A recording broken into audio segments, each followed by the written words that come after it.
welcome, and thanks for joining me for another edition of Coffee with Katie. I hope you were able to grab your favorite beverage, for me that's coffee, so we can hang out together for a bit here on YouTube and consider the great things we can be doing with our time.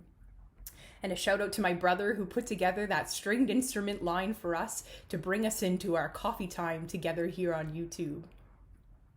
In last week's Coffee with Katie, I encouraged you to share some or all of your story because who you are matters and your experiences can make a difference in the lives of others. And if you didn't yet get the chance, I encourage you to go back and watch the video because it is never too late to share your story.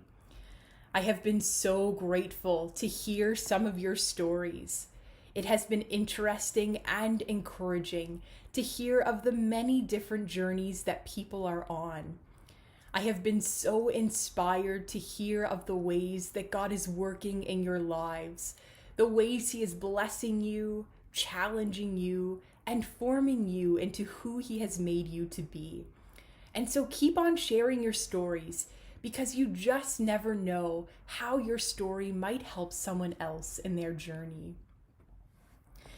And when I shared my story with you all last week, I mentioned that I love to read, and I also happen to be a history major. And so I find it comforting to look back at history, to read people's stories and see that we are not the first ones to go through challenging times such as these. Even though this might be the first of our lifetime, we are not the first people to endure a pandemic.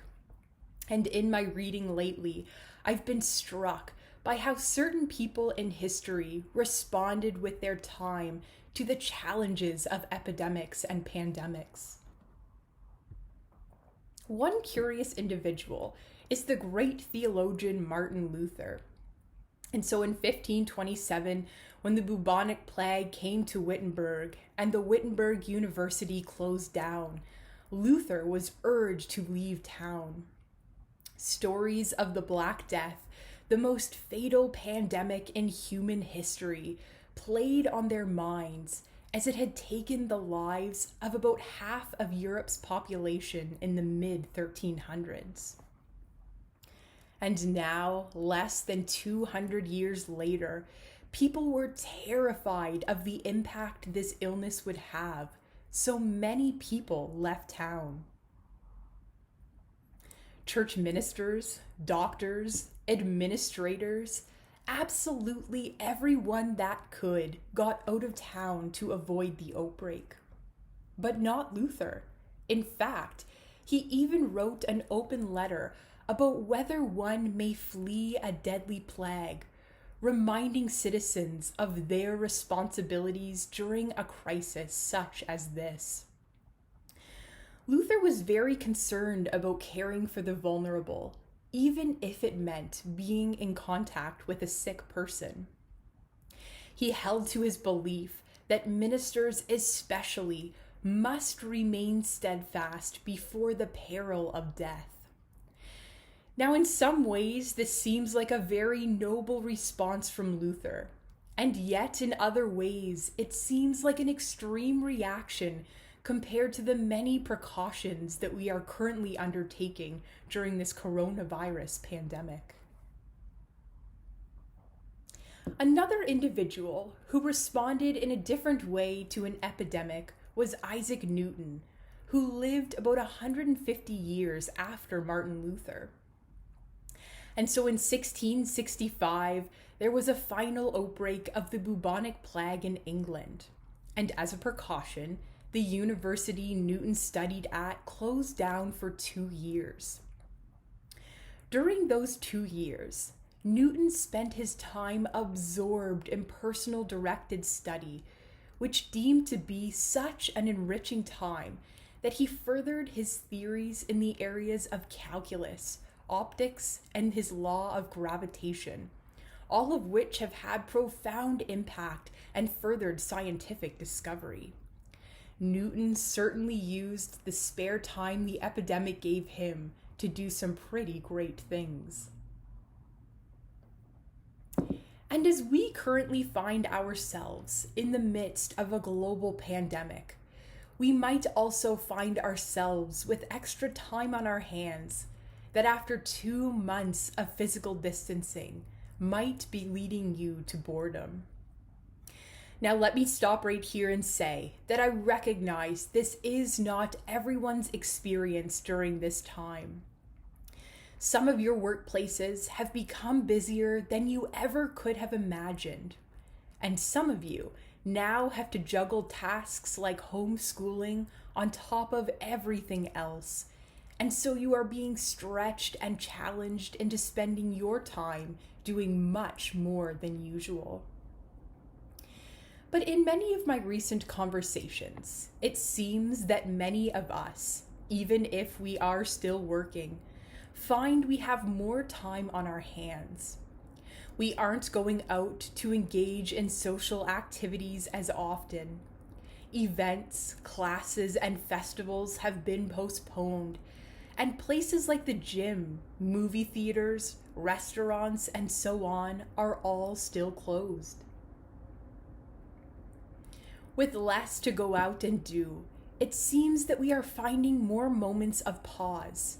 And maybe some have so much pause going on in life that boredom is setting in.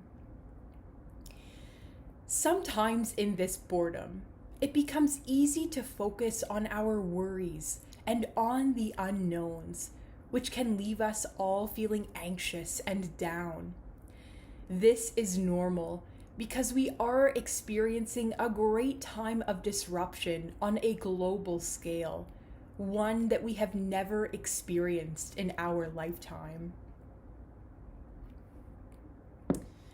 But as we surrender our worries and burdens to God and fill ourselves with His peace, which surpasses all understanding, we can use our boredom in different ways, even in great ways. This past Sunday, we heard Jesus tell us that we are all going to do great things. And if you didn't yet get the chance to hear, then I encourage you to go back and check out our worship video from this past Sunday. Boredom doesn't have to be a bad thing or a negative feeling. It can be a time when we do the great things that Jesus talks of. Sometimes it is precisely in our boredom that our brains generate creative solutions to problems or serve as artistic outlets for our emotions.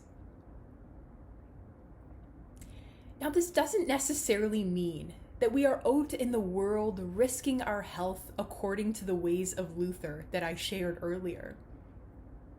It also doesn't necessarily mean that we will be making big scientific discoveries or uncovering theories like Isaac Newton. Although if you are, fantastic for you, and please share them with us. We'd love to hear about it. But perhaps during this time of pause, and maybe even boredom, we can simply make room for more time of self-care and self-reflection. Especially because these things are crucial when we consider our own faith development and journey.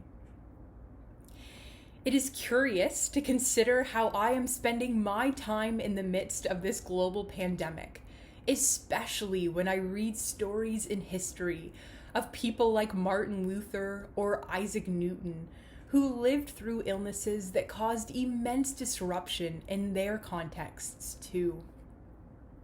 Now, I certainly haven't gone to the extremes of Martin Luther or Isaac Newton as I seek to use my spare time. I have still been serving at Westwood and finding new creative ways to minister in the midst of a pandemic. You've seen a little bit of what I've been up to through the making of worship videos and also visiting on YouTube with all of you over coffee. And I've also had the opportunity to connect with some people in our congregation, which has been a true joy. But I've also been able to use my time in ways that are helping me learn and grow in my faith. I've had time to do more reading in the areas of church growth, outreach, and leadership, which has been so helpful as I consider ministry in our context. And for the first time in a little bit, it has been so much easier to find moments of pause to do the things that I love. For example, I've been able to spend so much more time outside in God's beautiful creation. On Easter Sunday morning, as my husband Jody and I took on new traditions this Easter, we took our dog Rusty to what they call Garbage Hill in Winnipeg. And for those of you not watching this in Manitoba, this is one of the very, very few hills around, and it's a small hill. But we went to this hill to watch the beautiful sun rise over the city. And it was a very refreshing way for us to start the day. Also, a pretty cool person gave me their old bike, which I've been able to take out for a spin around the neighborhood after a really long day, and that's been exciting. And I've also had more time to build up good eating habits and experiment more in the kitchen. And my latest creation were these blueberry lemons scones that I made with almond flour, and they were very delicious. I would highly recommend. And so now I'm in the process of taking on a new project of container gardening in hopes that I might be able to grow some vegetables this year. And so, if you're like me and you've had a little bit more time on your hands these days, you might have find you've had more time on your hands to learn, experience, and grow in your faith, and to do things that you enjoy in this earthly life. And there are many different ways that we can all be spending the extra time that we have. Perhaps we can be using our extra time to love others around us better. Or maybe we can begin a new hobby, start a new project, or take on a new challenge. I've noticed there are a lot of social media challenges happening right now that you can engage in. And so one that I've seen going around recently is the idea of picking 10 of your favorite recipes, making one each day and posting about it on social media so that others can see your creations and be inspired by your recipes. Another idea I've seen floating around is the idea of taking a famous painting and trying to do your own rendition of it. Or in Australia, perhaps on a funny note, they've been doing something that's earned the name bin isolation outing. And so because they are living under strict restrictions and feeling like their garbage bins are getting more outings than they are, they dress up formally or in costumes to take their garbage bins to the curb. And so if you're bored next time you need to take your garbage to the curb, take the time to dress up for the occasion. Dig out your old Halloween costume, dress up like a superhero or a Disney character first, and send along some pictures of your creativity, and I'd be happy to feature them in my next video next week. And so whatever you've been up to during this pandemic, send a picture along my way, and I would be happy to feature you in my next video. And maybe after seeing what others are up to during these days of physical distancing, other people will be inspired to try something new. This unique time for us can be an opportunity to explore and reflect on the good things that God has planned for us.